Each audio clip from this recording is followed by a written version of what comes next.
When all the rules are done and we live in that cyber world, guess what, folks? You've really lost something.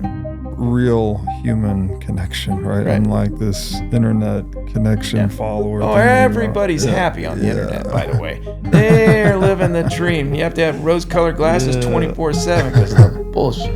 Yeah. But the reality is there's a lot of people hurt. But I would isolate myself completely from the internet and the abundance of information that's out there. And the game was on. Years and years of trial and error. Almost a decade. Strange spiritual completion for me that we're going to be staying at the hotel on Jekyll Island, and then I'm actually going to be giving a talk in the very room where the meeting was had to conceive of the Federal Reserve. Here's my fear. It's not me. It ain't about me, man. My children and their children. Yeah. And it sickens me to know that they're going to go into this debt. How do I tell them that struggle, it wasn't your fault? That's powerful, man. To me, I feel that.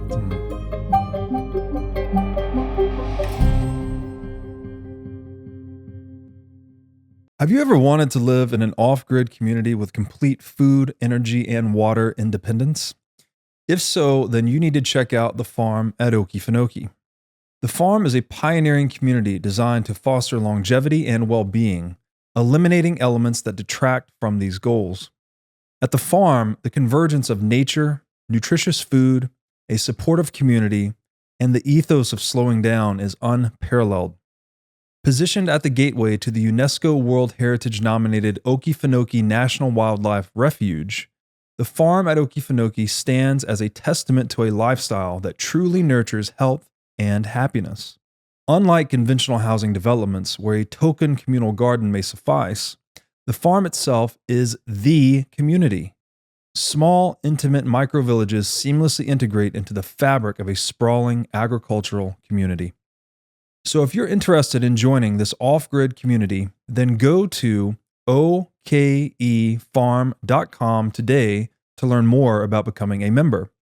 Make sure to tell them that I sent you for a $21,000 discount on their custom cabin pricing.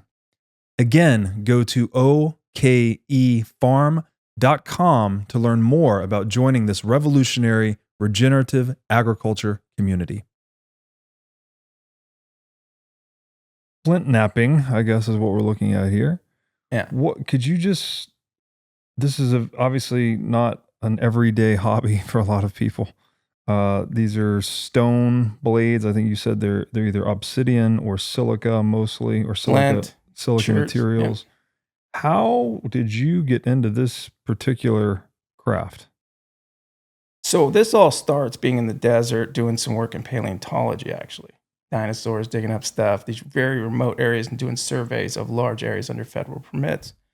And the backstory is because I worked in the fire service 33 years doing that. But the reason I chose fire is because it allowed me so much latitude and time. Mm-hmm. And in my world, the greatest value was my time. Mm-hmm. And that was my currency, the greatest thing, because I made minimum wage when I first started. But it allowed me to do all these other things. Got into the paleontology, ended up doing this work in that field, and found myself on these remote expeditions and just finding so many amazing things. Worked with Nat Geo, photographers, and science and nature and abstract. All the things go with that. Many discoveries. We kept finding arrow points out there in the middle of nowhere. And so I posed that one question. And it was, I picked it up, I photographed it, I put it on my report. And then I said, well, I'm with my partner there, and I look at this, it's a magnificent thing. I don't even know what you call it. Mm-hmm. Flint-knapping, I didn't know what that was. He goes, I go, what a lost art. I hold this thing. And my partner there, geologist guy, goes, that's not a lost art. It's called flint-knapping. And he's got my attention. And we're literally in the middle of nowhere. And I go, really? And I posed the question because I'd read that book, Ishi, and the Indian stuff that I'd been seeing. I thought, man, how much have they changed over the years, the last 20,000? So I go, well, I wonder if a modern man, without the teaching from one generation to the next, without that direct teaching, how could a modern man do it? And how long would it take him to become proficient? Mm-hmm. And that was it. And then once I started, took tool to stone. It was a screwdriver I started with. I just took a piece of stone and made a chip. And it looked like a pebble, funky.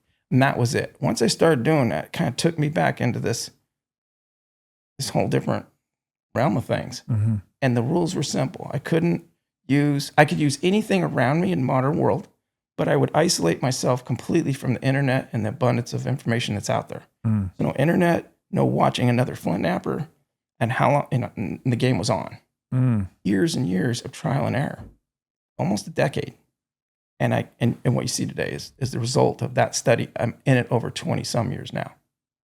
Wow. What was it that inspired you to challenge yourself to not use any information and just do it on your own? Were you just curious to see if it was possible, or like what was the goal there? Seeing as much of the natural stuff out in the field, because I mean, I'd be in the middle of nowhere. There's no water for miles. Yeah. And you'd find debitage piles, flakes left over, stuff left on the ground everywhere I went. Mm-hmm. There wasn't any place that I went in those deserts that you didn't find evidence. They just left it there, and it stays there for thousands of years. Mm-hmm. That evidence everywhere. And it just kept going in my head that how much has changed. Look in the world. We get in a truck. We go to the city. We have heat, shelter, all these things. These guys were doing it. Mm-hmm. And that kind of linked into the question of how much has changed over that last 10 to 20,000 years, really going back 20. How much has our mind changed? That was already stirring. So when I found the arrowhead idea, I was like committed. It was just like, I'm just going to do it. Didn't do it for any reason or gain. Mm-hmm. It was just a curiosity, but it becomes so much more than that. And then so the aim was to see if you were able to create artifacts similar to what you were discovering. How long would it take to make by your own devices, basically? How long would it take to make a lithic weapon, something that might be functional? Okay. Because I was just enamored by it. Yeah. Like, this is the Stone Age, man. Yeah. You get back in that world, you're sitting there around a campfire and you're staring at the fire and you like get lulled into it.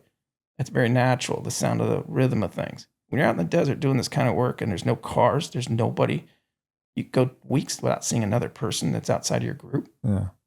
You kind of get in a rhythm of things. You see these things like, man, they were living here. And they weren't just making it, they were thriving without all the modern stuff. And it just became a quest kind of. Yeah. So cool. What is a lithic weapon? What does that mean? That's just a Stone Age Lithic weapon? period. It's a time, right? So like a Clovis point from, just Stone Age. Mm-hmm. Yeah, it's just Stone Age prehistory. Got it. And then so this is all pre-metallurgy, basically. For the most part. Yeah. The Bronze Age and then the Iron Age. And there still is today, South America, there's still tribes that use stone tools. Yeah. And they're very isolated. They have to be. They don't want to make contact with modern man because of the diseases and stuff that they don't have immunity to. Yeah. Be a high risk to them. And they really don't want to change.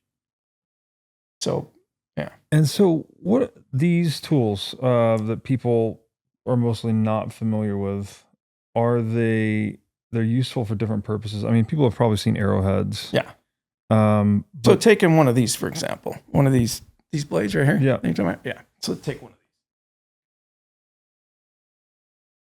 Wealth knife, right? So this would have been something, you see this, I don't know if you get a good look at this. There's an edge to it and it has, multiple patterning, this flake pattern on it. Mm-hmm. Real straight, clean blade, right? So a blade like this wouldn't be used for hunting. This is ceremonial. Okay. Or some would say a dance blade or a wealth blade. Okay. So an individual in the day who possessed these, and even today to some degree, there's other flint knappers that make really big blades, and they're going to people of high stature for these ceremonial dances and stuff.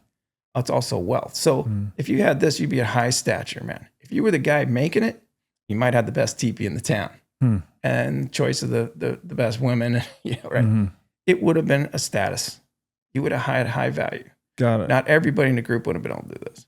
So this is like owning a really nice car or something.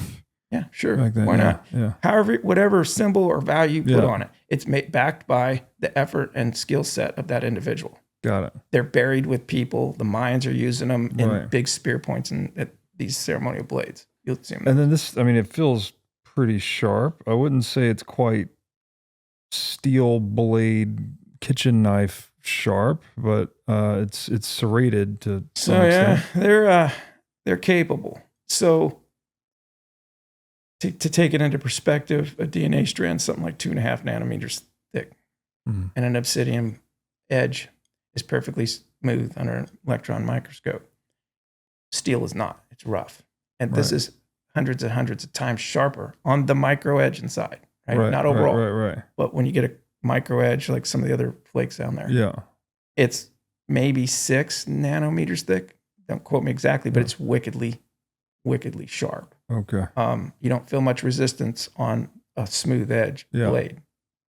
And then what? So, and then this pattern that I see down the side here, is this the actual pattern that results from the striking tool creating this blade? I mean, just walk me through the creation of this. So what I do here, this could be done multiple different ways. There's no one way to make these blades. However, the supporting it and the final product, it has commonalities. So on this particular blade, a large spall was taken off. It was actually slab. So I work with a heavier slab to start with because of the rarity of the material. Right. So I could start with that, but you could spall off a piece and reduce it down by chip by chip by chip. Right. Then once you get to you got your symmetry going on. You might do 2 reductions on that. Once you get to a point where it's pretty straight. What does reduction mean? Reduction being passes. These scar patterns are multiple reduction. Okay. So you would take and break it down to a thin blade, get it pretty thin. So you're saying is making the edge thinner, bringing it to bring the whole platform, this whole thing, supporting it and bringing the larger pieces off of it. Okay. What you do is you braid, then you rough up these edges, you strengthen them because this crushes, it's super brittle. And then it's tension and compression. So you preload how you make that pattern. I hold it here. And I move this way with a tool. And it could be antler, it could be copper, it could be steel. I don't care. The rules where I could use anything around me. Right. And those things all work. And we run out of antler pretty fast. Right? But at the end of the day, you're doing tension compression at the very specific spot. And you let it fly. And that flake wants to go half or better across, right? This face. At that point, the flakes are coming center out. They're coming from this edge that I braided, toughened up, braided by sanding basically with another stone. And when I put, that makes it hard so it doesn't crush. So you're, so it doesn't crush because it's brittle. Right. It'll have enough backbone, you can release it and it makes a particular sound. And this hand kind of makes a left turn. So it's pulling up. Tension, set it, preload it, pow. It's like breaking a flake off of it. I got it. Right? Flake. Then the next flake sequence, so it's not as much energy here. And as you get in the meat, you're really driving hard. You're really pushing a lot of power. But the next flake is actually set up off of a delta. So it's high, low, high, low, high, low, right? The least resistance is actually on the high spot, not the low spot. So I have to know where it's a sequence that sets up the next flake. When I do the first one and I go to the next one, I have a high spot. If I want to take and run another flake pattern over that to clean it up, let's say, give it a cleaner pattern, I have to make sure I'm on the delta, the high spot on this ridge that comes up on that pattern. I don't know if you can see it. There's a line right there. You can see these lines. There's high lines and there's low lines, right? That high spot's a ridge on a delta. If I throw another flake, I'm going to throw right on top of that. So as I'm going, I'm following. It follows the last flake.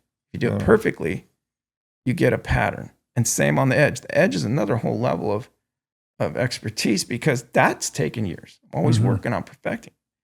To make a clean drop off without just going square and dropping, you're doing the same thing micro to what you did here.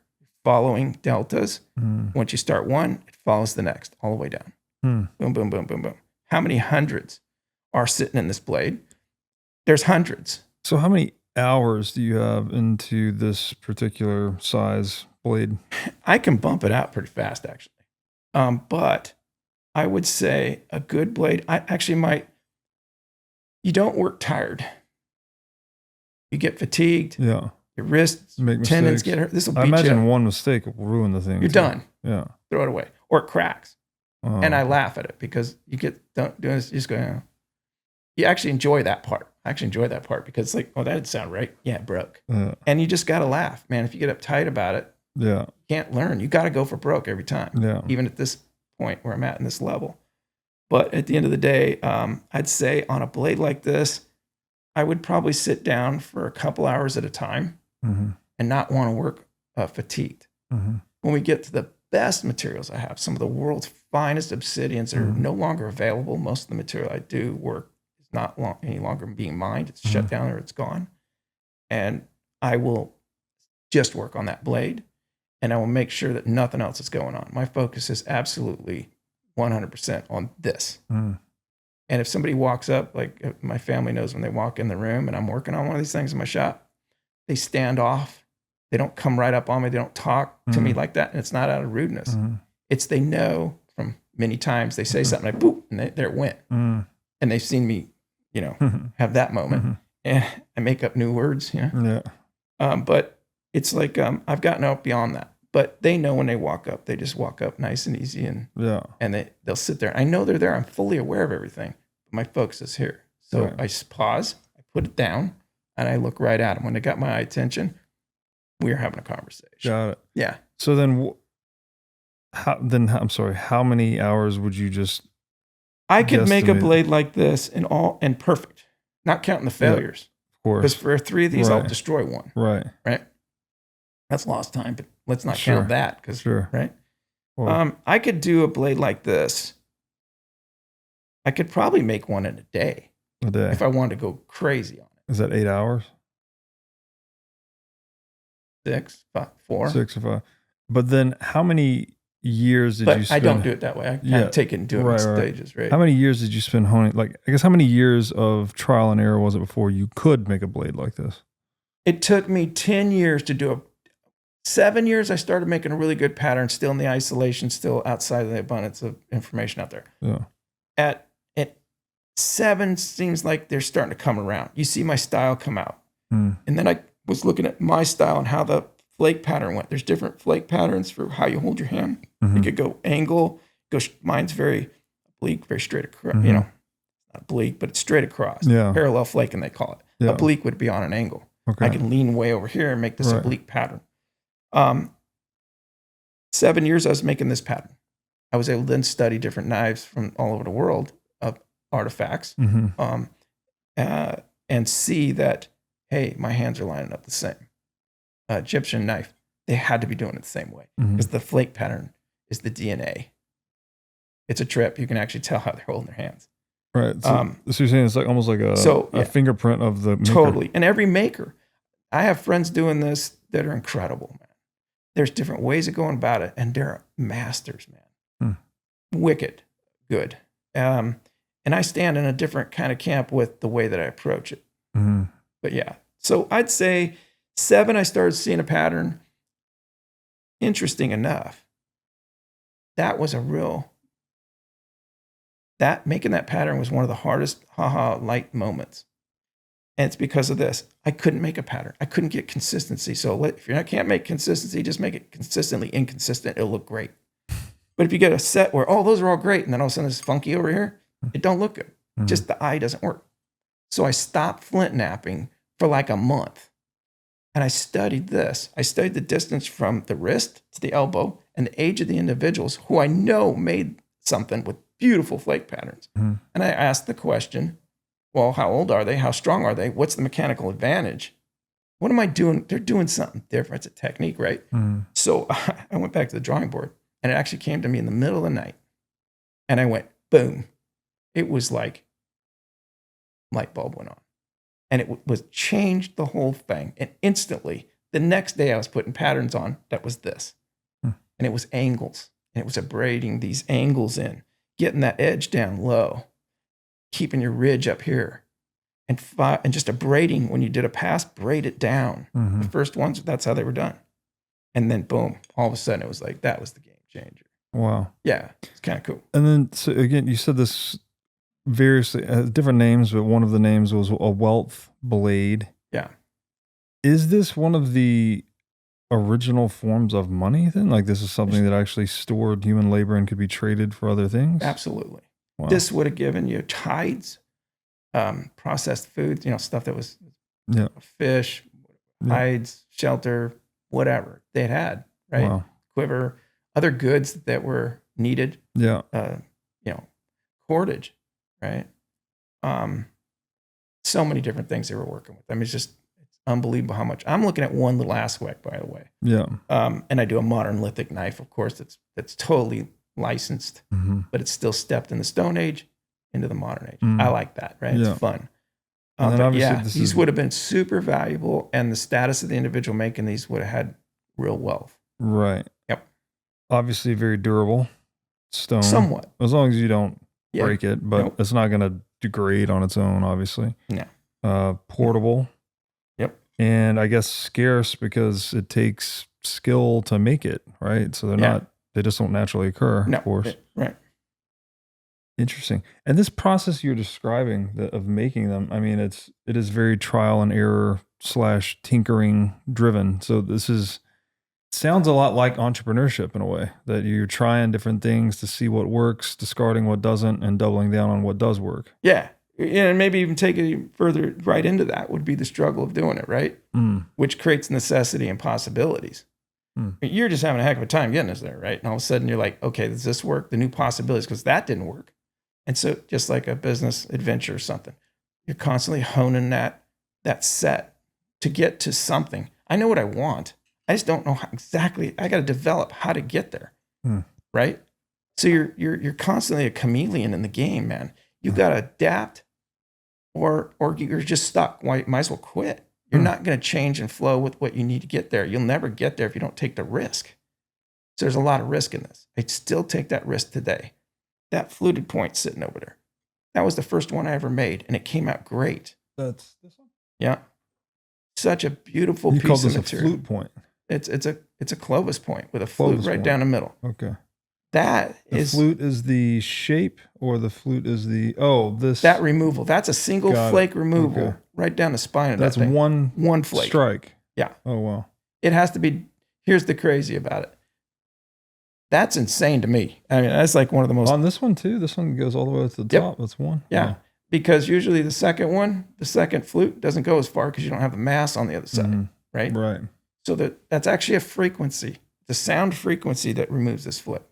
The Hertzian cone, hertz, megahertz, Hertzian cone, like a stone hitting or a bullet hitting a windshield, and it makes that cone. Yeah. It's the Hertzian cone. That principle is what flaking, that energy. Wow. They didn't know what they called it. Yeah. Guarantee it. But that principle they understood well. So that energy is tension and compression to make that flute come off there in a very specific way. But what's really bizarre about it, and that group of people, the Clovis and the Folsom people, were choosing the finest of material on the planet. They didn't just use any rock. Smaller groups of people, perhaps, well, for sure, they were shooting, going after megafauna animals. There was mastodons around, all your big animals. Yeah. And so that technology to do that is today a total crapshoot. That was a beautiful spear point. And this is when I talk about going for broke. I had that on my table. First flute I ever made, one I ever tried. You make the whole point. It's beautiful. It's done. It's a great spear point, great example. But then you're going to flute it. And the flute is an absolute destructive process. You're going to put this thing this way, right? You're going to set it this way, and you're going to put all this tension on here with a jig-like thing. They use trees, branches, between your legs, all kinds of stuff. The bottom line is you make a little spot here, and you focus that flake pattern, that energy, right down the spine of this thing, right? And then you're going to basically crush it to hell. You're going to put so much tension down, compression and tension. So down, and then at the last minute, it's going to pull just a tick. It's going to fail, and it's going to show that shock wave right down the spine of that perfectly and remove that center section. Well, what happens with this stuff? It wants to blow apart. It'll just gone. Yeah. It is gone in a second. I sat with that for 2 hours and debated it on my workbench. And then I got thinking to myself, well, I didn't get here going easy, not taking the risk. Why would I make that not do that? I don't care if that's an incredible stone. And I said, well, no, we got to do it. And it happened. And the rush that came over me was like, damn, it worked. Because, some people keep their secrets on it, and we wanted to show me I can do it. I had an idea, but. And what's the function of that central flute? Is this improving the integrity? That's pre-bow and arrow. Okay. Right. So that's the atlatl or a spear point. And they would take on the end of those 5-foot shafts or some 6, whatever. They're coming out of the ice sheets, actually finding atlatl darts. They're called darts. And we're seeing them today. And you can see these beautiful things, these great points on them. So the point was that they could then put the stick on and remove that space and lighten it. Okay, so this is a groove to actually grip the. Yeah, it's almost like fulgurating, like a knife. When you see that, it also strengthens that. A knife buddy of mine said something that stunned me, and I don't know the answer to this, but I think there's something to it. That actually might strengthen the stone. Not only does it lighten it, I don't know if they thought that, but because like an I-beam, when you fulgur a knife, it lightens it and strengthens it at the same time. Oh, okay. But I think for practical purposes, by putting the arch in it, maybe. Yeah, maybe. Right. I don't know. But the knife guy brought that up. My buddy Tony Baker, amazing guy, world-class knife maker, man. And we're great friends. And he just has taught me a lot about things I wouldn't have thought of. And that was when he popped up in a conversation. I went, yeah, I don't know, man. Possible. That's fascinating. And then, so maybe we should talk about some of these other devices. You said this is Clovis Point, right? Yeah, Clovis Point. Wealth Blade. Wealth Blade, their ceremonial blade. What? Is this the actual Obsidian here? Yeah. So hand me one of those flakes there. I got one right here. That's the original. So those fit right on that rock, right? Oh, no, this is extremely sharp. Wicked sharp. Like razor sharp. Nasty. I mean. And so this comes straight off of this. So we see that technology way early on, before Clovis, right? The one that you saw that has the flute on it. Mm-hmm. So somebody at one of the camps, a good friend of mine, Jim Redfern, he's a master flint-knapper. Great guy. A lot of knowledge. Primitive skills guy. He's amazing. Well, I said, well, how did they get to the flute? And it comes from that stone, because that stone right there is blade core technology. Yeah. Right, okay. But they could have used flint in Denmark. Yeah. You see them in Europe, Italy, all over where there's flint off the beaches and mountains where they found quarries. They'll find those core stones, they call them. And blade core technology, they would hold it in their lap and they would hit at the top of the flat spot on that stone and it would move this flake. That's the fastest, most efficient way to make a blade. There's nothing wrong with this blade. And it's fast. Once you have it squared off and you're punching these things off, they just pop right off it. Right. Not a problem. And it's just wickedly sharp. And then from there, are they taking these? So these are basically shards, but you called this a flute, I think? Yeah. Are they then sculpting these flutes into arrowheads? Okay. Yep. Yeah. And I've seen them and they're amazing. So sometimes you'll see them will still have this face on here that's smooth. Now, on a larger rock, by the way, these got a big curve in them, right? Yeah. Well, when you get a bigger rock, and when you start out, they stay very square and straight. And that's the fastest way to get a piece of material thinned down real quick. Now I just abrade this and start flaking into it. Some of the ones I have in my own personal collection, you'll see this face on here still being smooth with no patterning on it. You'll see the other side completely flaked and beautiful with some kind of notching in it. And that would just been wicked quick. If I'm in the field and I have a stone, pop, I got knives for days. But then they started hafting them and doing other things, putting handles on them and getting much better at the game. But that technology is the derivation of the modern knife, man. That was early man doing his thing. That goes back way beyond 10,000, 20,000. That goes back, way back. Folsom points go way back. That's pre-bow and arrow. Folsom Point, which one is that? Or Clovis, that's a Clovis. But Folsom also has that flute. This is like some kind of a religious talisman or something? So at some point in man's history, looks like an eagle. That's an eagle, right? Yeah. They gave strength to things in their world, right? That they saw. And that would have been a powerful thing to be, napped to have as an adornment, amulet or whatever, right? So something they would carry around. So at some point they had enough energy, protein, money, wealth, called energy money. Yeah. Then they would have had the free time to create these things from the natural world. And they were constantly copying and mimicking the things. They were so in touch with every aspect. Yeah. And when things were wrong, that's where the struggle comes in. And they would find the new possibilities. They'd find the new ways to do things in a more efficient way. And as the populations grew, right, they could hunt because they had energy. So the technologies got better. They had plenty of energy and they were able to populate. And then right, to the modern man. Yeah, that's what in economics. Sorry, go ahead. No, go ahead. I was just going to say that what you're describing in economics is what we call savings, right? People often think savings is money in the bank, but that's not the real definition. The real definition is goods that have been produced but not yet consumed. So if you have a stockpile of food, then you have the freedom to go and create religious effigies or whatever this is, right? Whereas if you don't have the stockpile of food, well, you're busy obtaining food or collecting a savings before you can start to invest your time into creating things like this. So this really is the OG form of entrepreneurship. No doubt about it. Yeah.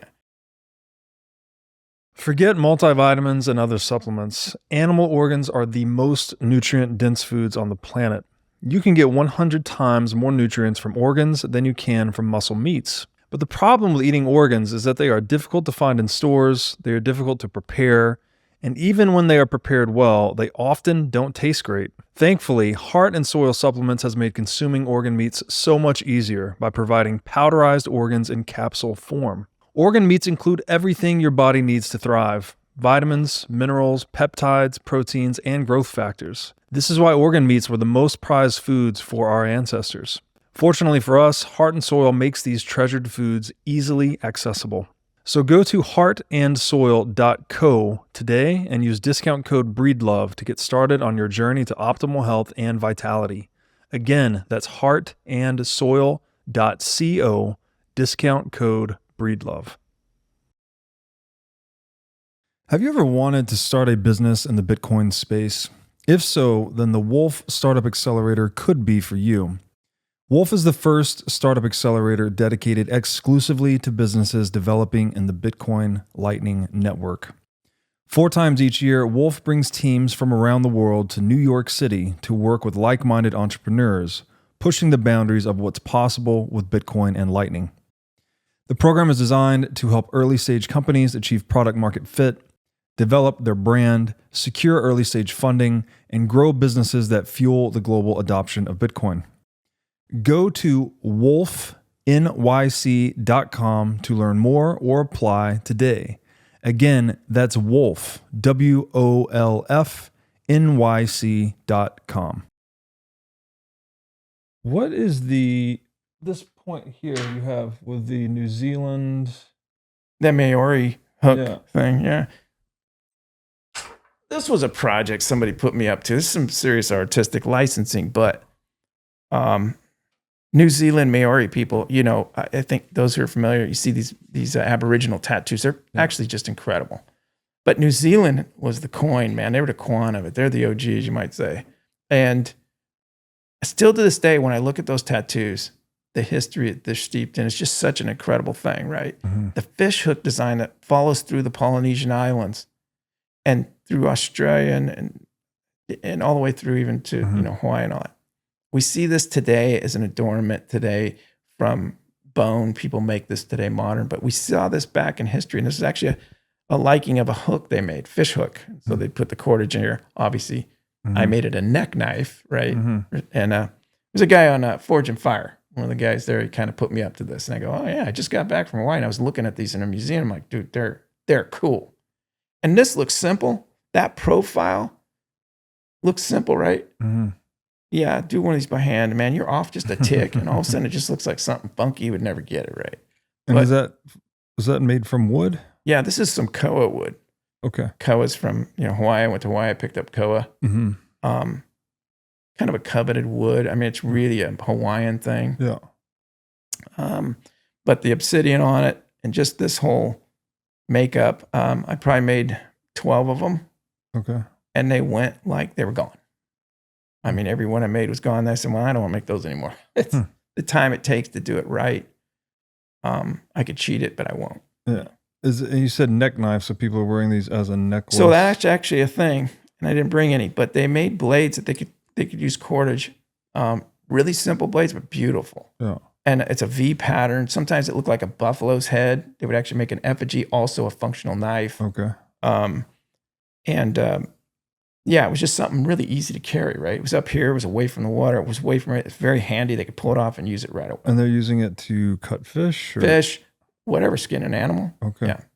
It could be used in many different ways. Interesting. whatever. And it's knife not dangerous to wear a knife around your neck. I guess you better not fall, right? Hey, I'm sure they were taking risks, but there could be leather over the. Yeah. Oh, Right. okay. It could be leather on. Okay. It would strap, pop in the leather. Got it. But I don't know. I mean, Yeah. Iceman had some cool stuff on him. He had a stone knife on him with cordage and pine sap glue, and we're going to be doing that at the farm. What's We're that? kind of going back into that. Some of the primitive culture of how to build an arrow Yeah. with some of those basic things. Which are these here then, right? The arrowheads. These are the arrowheads we're Yeah. going to be using. Yeah, some of them I got to make more, but yeah. And what are these materials? Are these all obsidian and stone as well? Or are these, you said some of these are coral, right? So these are Florida's. So these are actually a fossil, right? So these little fragile points, I made them in a Cahokia style. Each type of point has a different name from a different region. I used my artistic license. I don't think there's any Cahokia in this area. However, it's a beautiful tight point, and it'll go on a shaft. But this is coral. So this coral is Florida's state rock. It's a fossil coral. This isn't ready to go material. Like when I get it out of the ground, it's just a big blob, fossil coral, and it has to be heat treated. So typically that will be, I don't quote me on the temperature, but I think it's 450 degrees for 6 hours with a 50-degree rise in temperature until it reaches that temperature. And then it holds that temperature, 450, for 6 hours. And then in the kiln, I use a kiln, then it shuts off and it just slowly cools down. It anneals it. It actually aligns the molecular structure. So then it's nappable. And like the Clovis over there, same thing. The effigy thing, same thing. Those materials were heat treated. Okay. And the ancients were doing it well. They knew the stones from one area to another, what was available, and they knew what worked best. Much of it was heat treated, a lot of it. And so they had it down. They built, but not the obsidian, you said, right? Obsidian comes out perfect. But these aren't. These have to be heat treated. I suppose you could find a piece that was so silicious, so perfectly silicate, shiny, glossy, you wouldn't have to heat treat it. Right. Like, but you gotta get lucky. It's not gonna be a lot of it. So the obsidian doesn't have to be heat treated to be nappable. These other materials do. Yeah. Isn't that an extreme stroke of luck? Because I guess this is one of the, if not the first tool that humans were even creating. Stone, right? Right. Yeah. They're manipulating things around. They found a better use for something instead, so that, yeah. And so had obsidian not by chance been nappable without heat treatment, I mean, I guess they would have figured it out. And I think here's why. Okay. It's by chance, right? Just like the Bronze Age. Yeah. Something comes out of the fire, got contaminated. Copper got contaminated with some tin or something else. And guess what? You got bronze. It was better than the copper, and it was malleable, and it was harder. Yeah. Right? By chance. They go, hey, what's this? They were observant, man. They were paying attention to the things around them. They're always looking for their better game. Right. So I think what happened, it just would make sense to me, that by chance they had some agate or some hard rock that you break your arm trying to flint knap. Not going to happen. And they probably made some stuff out of it. The best of the best of the material might be napping, but most of it wouldn't be, right? In some particular instances. So they would have a fire going, like they always had fire and heat going, right? Typical. And one day they picked a rock up after the fire cooled down and said, hey, that's a good rock to nap. Well, it's like butter. I'm not breaking my arm anymore. Hey, cause and effect, the struggle is real here, buddy. But guess what? I got a new game. And he teaches somebody. He does it. He demonstrates it. And it comes out. So at that point, heat treating becomes a thing. Got it. And in some areas, you have to heat treat the rock. So they were good at it. Does it all come out the same? Like every rock isn't going to, look, it's a rock. Even today, when I work on it, there'll be a crystal pocket, a vug, who knows? There's a certain failure rate. And we find broken points in areas where we knew they flint knap. Not uncommon. But there'd be a certain trial and error. So not all the rock would be heat treated because that fire went for 2 days or it was a 1 day fire and the right kind of clay or sand underneath, fire on top of it. Next morning we'll check it out. Not all the rock's going to heat treat perfectly or consistently, but some of it is. And they figured out the combination because not every rock is the same temperature and length of time. Some rock you get has a very, very specific temperature range. You go below it, it's still nasty. You ain't going to nap it. It's undercooked. If you go above that range. And some of them are within like 100 degrees, man. Hmm. It's like kills them. And it blows up. Most of them have bigger latitude, but there are rocks that are that fine-tuned. Hmm. And so they just had it down. I mean, they were quarrying like mad dogs. So we had fire then prior Oh, yeah. to this practice. So it was basically fire is like the original technology, I guess, and then came stone. Or did this come? I think kind of congruently, maybe. I wasn't there, but I mean, they're kind of in the same game, right? Yeah. They're huge. Fire is a wicked thing, man. Think of this. If you're out way early, let's go way back. Let's go hundreds, thousands, millions, right back. And where's first fire come from? Lightning. Right? I'm going to capture some of that fire, and I can keep warm. They didn't start the fire. Their nature started the fire. Right. Perhaps that could be a clue to what they learned to cause and effect. But then I learned I could get punk wood or different wood, still some smoldering. Now I maintain that fire. That fire becomes very valuable for light, also for predators. And you'd feel that too. Look, if you went and somebody said they went to Glacier National Park, what lives there? Grizzly bears, wolves. It's all live there, right? It's one of the most beautiful parks in the world, I think, in my opinion. Fire is a comfort, man. It's safety, security, it's warmth. You can cook food with it. Also can be very dangerous. But in that world, right, it was huge value. Massive value. Yeah. Which, that's a comfort thing. That is a rudimentary, man. That is fundamental human, man. Yeah, it's the original harnessing of energy, right? It's like an energy technology that, and I think it's still in us everything. today. When you look at a campfire, guess what you're doing? Yeah. Chills you down, your pulse goes down. Yeah. If you just take it in, and all of a sudden everything around you, because usually if you're doing a fire out and about in the country, all of a sudden the things you hear are different. Different driving by in a car or getting it in a city. You out in the country, all of a sudden, if you stop, it's all like a kind of a constant state of movement, never repeating exactly twice. You kind of get tuned to it. The birds, the sun's going down, the wind change, right? All those things. Yeah, you get connected pretty quick. Yeah. It doesn't take long to actually get back to that. Right. No matter what your walk is. Yeah. It's such an experience staring at the fire, and it just pulls you in. It's always different, but it's always the same at the same time. And it's hypnotic. Just clicks. It's a very human, very soothing thing. Some people use meditation, yoga, what all these things, all to get their mind straight, to just focus on something without being overthought. Yeah. With all the other input things for a day or a week or last month, or what business you had to do, sit down next to a fire and watch it. Yeah. The popping, the sound, and the feel. Yeah, it forces you into the state of mindfulness, right? Where your attention is absorbed into the present moment. You're in the present. Your feet are planted right where they are. Yeah. Yeah. Just take it in. Exactly. Yeah. This particular knife has obviously the stone blade, or a lithic blade, I guess you would say, but this is a modern handle you've attached to it. Yeah, modern lithic knife, right? So this is your, like, a fusion, I guess, hybrid of a modern version it's of a lithic artistic weapon? licensing. Okay. I mean, I can make a real fundamental rudimentary knife. Yeah, feels great. The handle does too. It indexes, so it goes in your hand. You have a larger hand, but it indexes in there so you wouldn't lose it. So it feels like a modern knife, and it looks like one. And what is this made of? The handle? So that's dyed curly maple that's been stabilized. Okay. Right. What I mean by stable, it's been a vacuum chamber and polymer's been put in it to make it fire resistant, so it won't move or change in atmospheric differences of moisture and heat. Yeah. Right. That is a modern knife in that respect.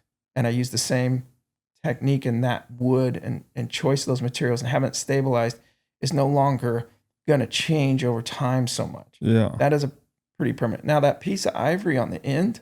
That's okay here. Yeah. That's natural ivory from a mastodon that I found. Okay. Yeah. Right. Where did you find mastodon? I don't know. Well, actually, on the Arkansas River in Oklahoma. Wow. I actually have a huge jaw with a tooth in it. Killer display piece. Wow. That is what the Folsom guys were hunting, megafauna. There was a lot of these. They had woolly mammoths and mastodons. You can tell the difference by their teeth, just by obvious looking at them. Yeah. They're very different. The mastodon has a tooth molar that looks like a human, nice and round. And a mastodon has these really layered thing. But I find fluted points and stuff, Dalton points, these type points that go back 10, 12, 15,000 years. And at the same time, you find mastodons and woolly mammoths and ancient, that whole megafauna was alive and well on the North American continent. Big time. I can't help noticing how, like the side of the blade, and as light hits it from different angles, it has these very different appearance. Yeah. So I chose that.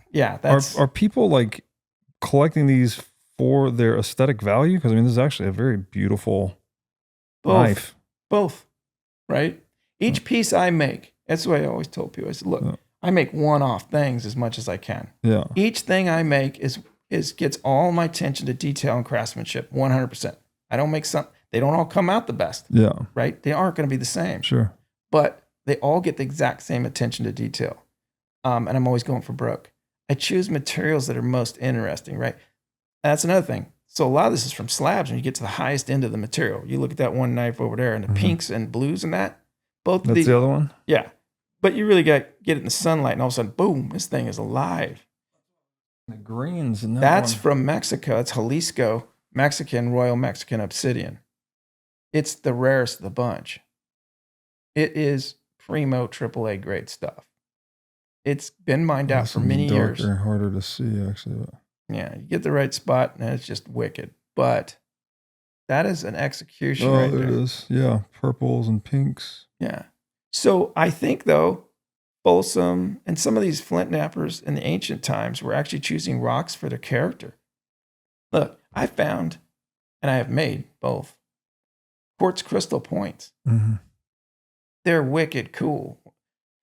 When I first started flint knapping, I would anything, glass, I didn't care, right? And I didn't have much obsidian, so I used wherever it was, I didn't care. I just want to nap something. But one day I got a quartz point or a piece of quartz crystal, and I had found a small piece that was an arrow point made out of quartz crystal. Well, then I made one, and it was like, wow. So what am I doing running around? Mom, look at this, Mama, check this out. And she always appeased me. My wife's just amazing that way. She supports these crazy things I do 100%. And I likewise to her. And it's been great. Best friend. And so I'm running around. Look at this. Look at this. I got a light on, an LED light, and it boom, glows the whole house. They're wicked cool. And they make spear points out of quartz crystals, right? Yeah. And then the mines, you look at some of the history and you start seeing these quartz points. Man, that was wealth. That was crazy cool. And what they do in light, all of a sudden you find yourself staring like you're looking at a fire or something. You just start studying. It's like you can't get your eyes off. It's so beautiful when the light hits it. Put it near a fire and it takes on a life of its own. They use them for ceremonial, all kinds of stuff. And so what these are, you're saying just a quartz small quartz crystal, but I got one that's like that big. Are they cutting them into blades or? Into a blade similar to that. Okay. Wow. They're cool. That's cool. It was to me. Yeah, that's very cool. And so you described, you said you had some type of injuries, I think, in your left hand or left arm at some point, and then over time, by engaging in this craft, you had some things start to come back online and heal. Yeah, how has flint-knapping changed your physiology? Micro muscle memory is way better. Right. My acuity, eye, hand, touch, all those things. But yeah, I destroyed the tendons. I had my hands too tight and all that energy popping and it released real quick. It's like carpal tunnel. Right. Oh, okay. But I'm tearing it up, man. Yeah. Like I thought I broke my thumb, my upper and lower tendon on the elbow. Oh my God. Wow. Train wreck. So I'd have to back off. Yeah. Like way back off. So what I just did was I'd work a blade for a little bit. Then I'd go to the wood side and I couldn't work both. Yeah. Then I really backed off. Because there was no way. I almost lost both. I mean, I couldn't have nothing. So at some point, I strengthened it over time through some exercises, and I have no pain today. I can get after it. Yeah. And that's another thing. So that big blade is just as difficult, but it might be just maybe a tick harder to make small points. You don't see these small points as much as you'll see. I mean, you'll see a lot of the big blades, but the medium knife blades and stuff, the small points are harder to make. They're just as difficult. Sometimes take more time than a blade because you have to be more precise with the smaller thing. It's just there's failure on them. Those notches, those little things on the back side of these ears. Yeah. This little guy right here, these things kill things, right? So Mm-hmm. you do that once it break across, then this particular type point. Mm. So I don't do my edge work until after I've done that. I flake everything, I braid everything, and I do those notches.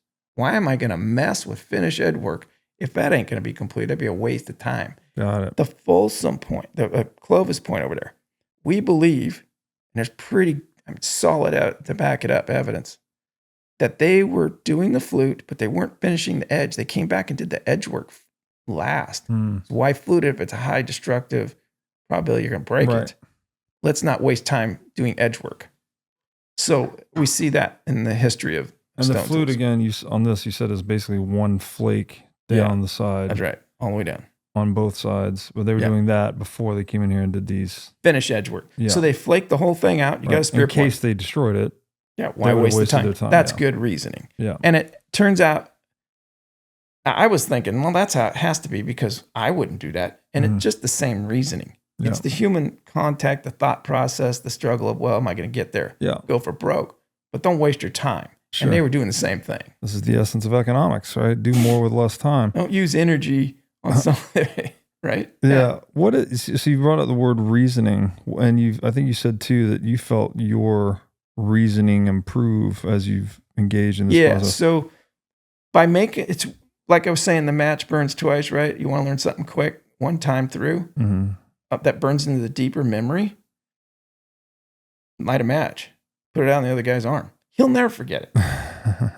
He'll never deep down. I'm not Yeah. talking about a mean spirited thing, but Yeah. the learning of that is Yeah. instant, Pain right? is information. Yeah. Yeah. So, your question was again, what was it? Reasoning. We're like, what is the relationship between reason and this process? Are you developing human reason? You're So improving human what did I reason? gain out of this? Yeah. Like just doing it, and all of a sudden I realized, hey, this is happening. Like that wasn't that trial and error and things around me, all that work. But what happened was my visualization of things. So I could visualize better in front of me. I could imagine something better. Mm-hmm.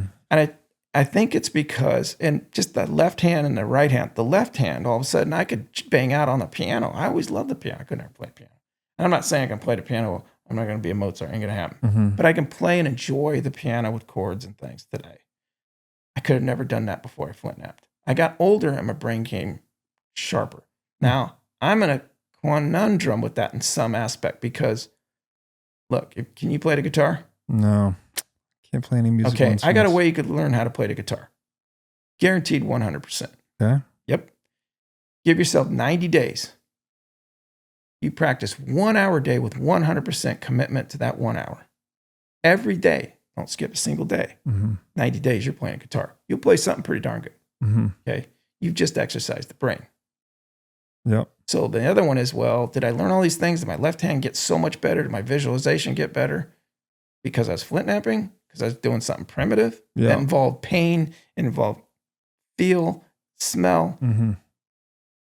right? All the eye-hand coordination, direct placement of a tool at a very exact spot 200 times in a row, right? Mm-hmm. To get it right. One mishap, it's done.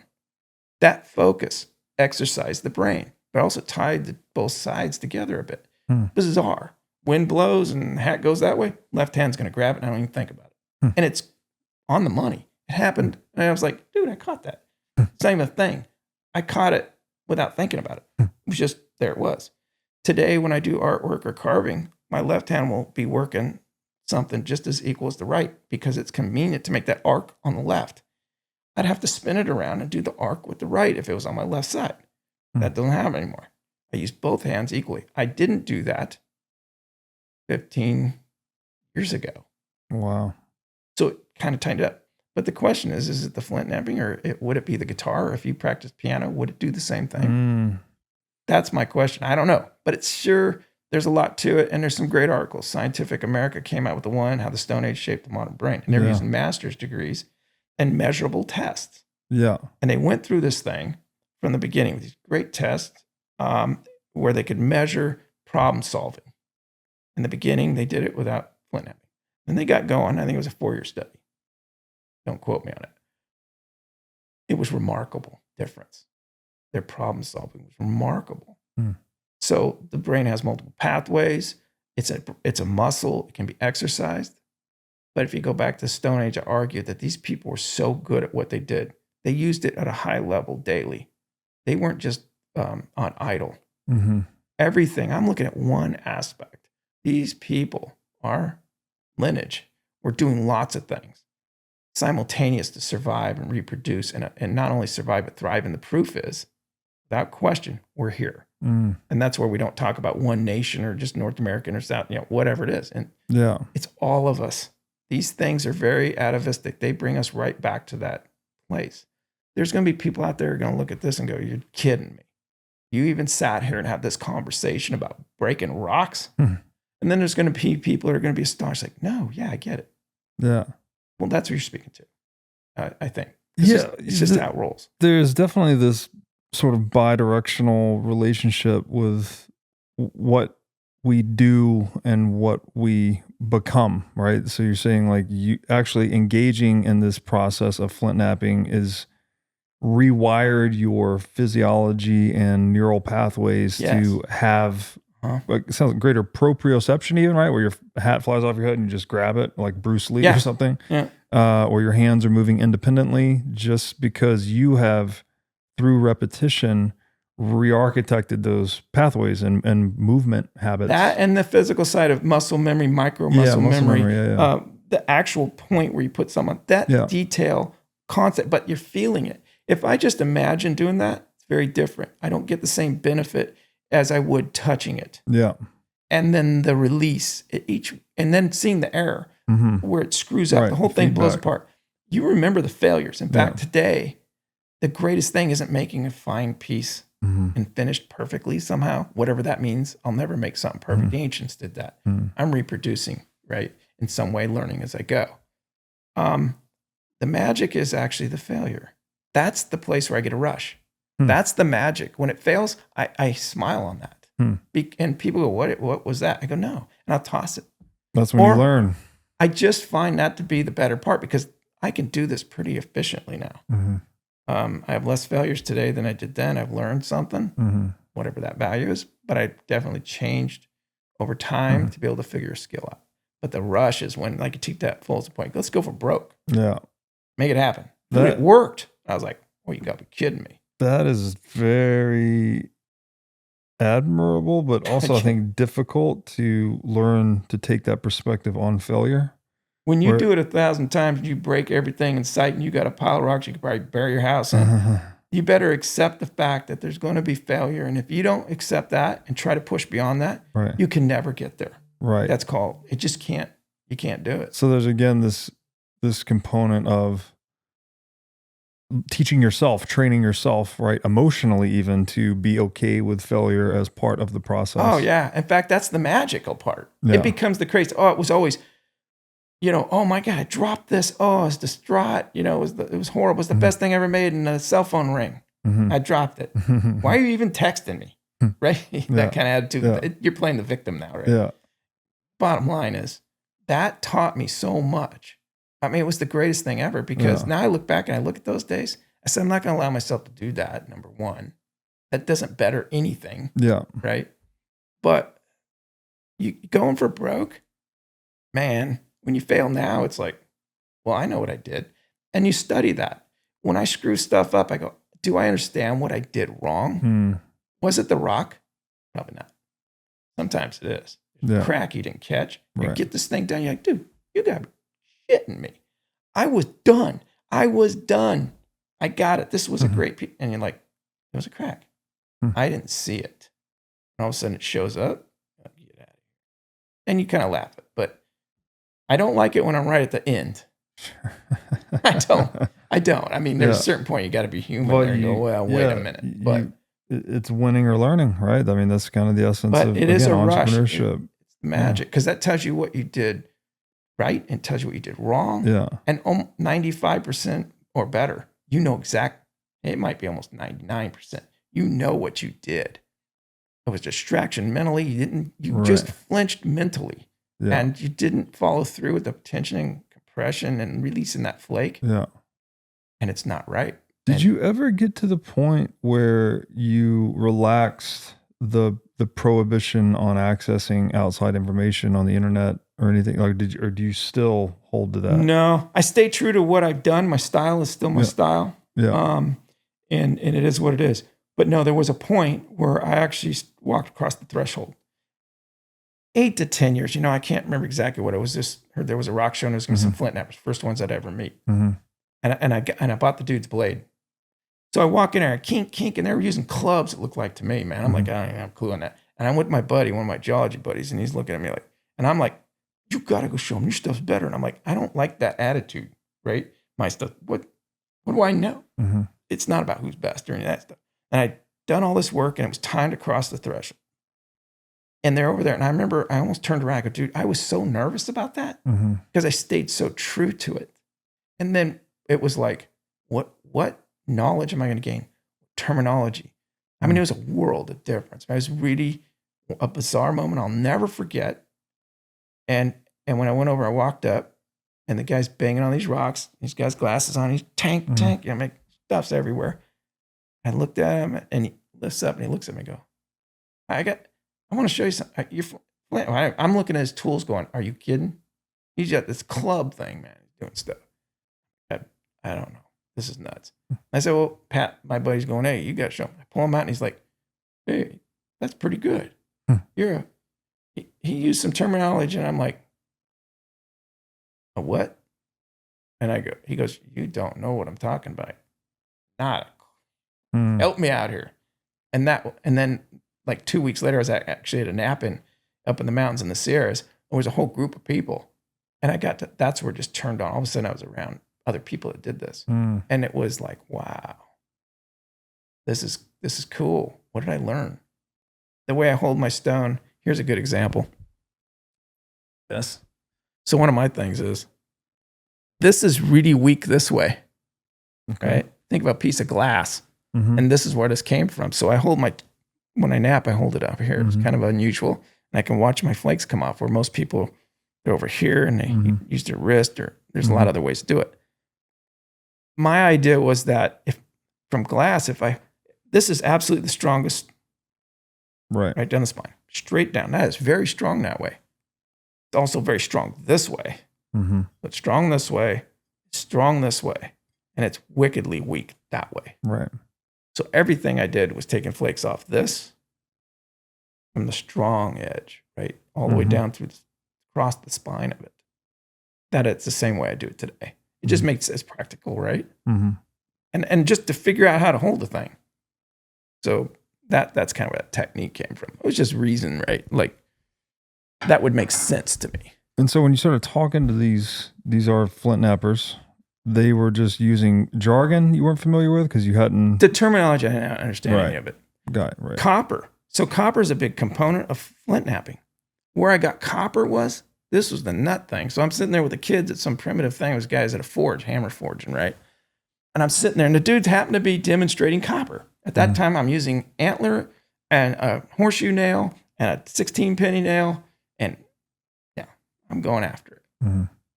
This guy's using copper. Like he's hammering it, and he shows me how if you hammer it, it gets hard. You can't bend it. And then you heat it up, you quench it, and it's putty.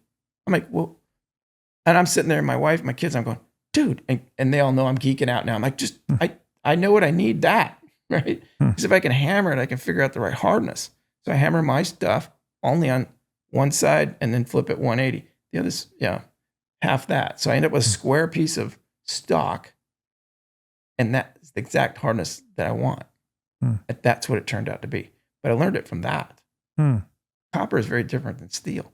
Copper is used up in the Great Lakes area, and natural copper came out of there. And there's other areas that was used. Bronze Age came out of that. So again, using anything around my advantage, right? What do I care? If they had it, they would have used it. I'm using what I want. I know what I want. Yeah. So that's where that came from. It's kind of a bizarre. Interesting. Yeah. But all of it's that way, right? You're just talking about, well, that didn't work. Do you want to give your kids a foundation of freedom and understanding of Bitcoin and a healthy skepticism of government? then you should try Tuttle Twins. Tuttle Twins is a cartoon about a grandma with a time-traveling wheelchair who takes her grandkids on hilarious adventures to learn about economics and freedom. Think the Education of Magic School Bus meets the comedy of The Simpsons. With Tuttle Twins, your kids will learn about Bitcoin from Satoshi Nakamoto, civil disobedience from Harriet Tubman, natural rights from John Locke, and how to destroy the economy from Karl Marx. Today, Hollywood greenlights a lot of woke content or mindless garbage. Each episode of Tuttle Twins is parent-funded, parent-vetted, and only released when it is parent-approved. Because Tuttle Twins is fan-funded, it was the world's first kids show to teach about Bitcoin. That episode alone has been seen by over 40 million people and was tweeted by Michael Saylor. You can watch episodes of Tuttle Twins for free right now, and if you like what you see, you can watch dozens of Tuttle Twins episodes when you subscribe to the Angel Studios app. So go to angel.com/breedlove to discover Tuttle Twins today. One of my highest health priorities is keeping my brain in top shape. To take care of my brain power, I do many things, such as striving to read, write, exercise, and meditate daily. One of the latest tools in my brain power toolkit is MindLab Pro. MindLab Pro is a nootropic supplement that is scientifically proven to enhance your brain power. When I take MindLab Pro, my mind feels like it has a better grip on the world, my thinking is more lucid, and the articulation of my speech is radically improved. MindLab Pro has been tested in rigorous, double-blind, placebo-controlled human trials and has been proven to enhance brain power for users in every age group. MindLab Pro is an advanced formulation of 11 nootropic ingredients and is backed by research from over 1,400 human trials conducted over the past 32 years. So if you're looking to enhance your brain power, MindLab Pro is an excellent solution. Go to mindlabpro.com/breedlove to start enhancing your brain power today. Again, that's mindlabpro.com/breedlove. We were obviously introduced by Jeff at the farm. Yeah. And we're going to be doing some of this stuff at the upcoming retreat in November. Right. And then you and I were doing some calls together to prepare for this. And what initially interested me in what you do, Jeff was sending me photos of some of your craftsmanship. And I had just finished reading this book, somewhat serendipitously, titled How Things Shape the Mind. And one of the things I've been going into in my work is like trying to understand this relationship between how language and human cognition works and our experience of physical reality. And that particular book goes into this, what they call material engagement theory, right, what the author calls, and it's a subset of cognitive archaeology. And I'll basically just, it's a very mind-blowing theory, but I'll read a description of what it is. It says, material engagement theory posits that the physical environment significantly influences our cognitive development and mental processes. It suggests that our interactions with objects and spaces sculpt our thinking, perception, and behavior. Through exploration, manipulation, and experience, we construct mental representations of the world. These representations, in turn, shape our understanding, reasoning, and problem-solving abilities. The theory emphasizes the importance of embodied cognition, arguing that our minds are deeply intertwined with our bodies and the physical world. And this is also highlights the problem that artificial intelligence designers have run into, as they've been unable to create a general artificial intelligence because you have to embody that intelligence for it to have some relationship with the real world.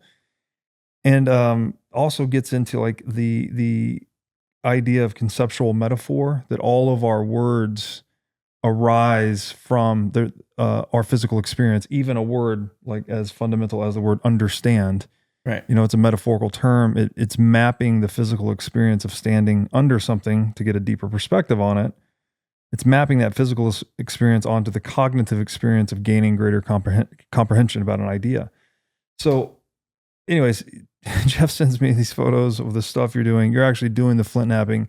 In that book, the author goes into flint-knapping as like the original tool-making activity that started to bring human cognition online. That it was like through the process you're describing, where you gain greater proprioception Big time. or independent Yeah. physical movement or neural pathways, that was the same process that actually brought human cognition online over time. The analogy is to like a bootstrapping process for a computer, where you put in a bootstrap loader, basically on an old school computer, is you put in a physical card that's telling the computer to run a certain program.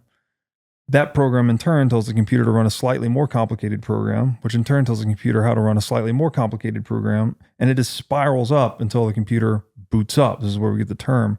And so the author's arguing that this is how human cognition booted up, that we were actually creating tools, starting with stone lithic weapons or lithic tools, if you will, and we booted up human cognition over time.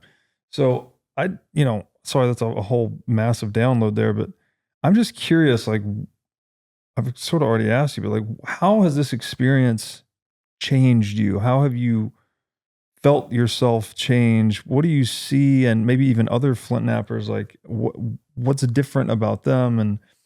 And you talked about the people seeing this and either getting it or not getting it. Like there's a primordial aspect to this activity. Yeah. If I had a buck for every time, so why are you doing that?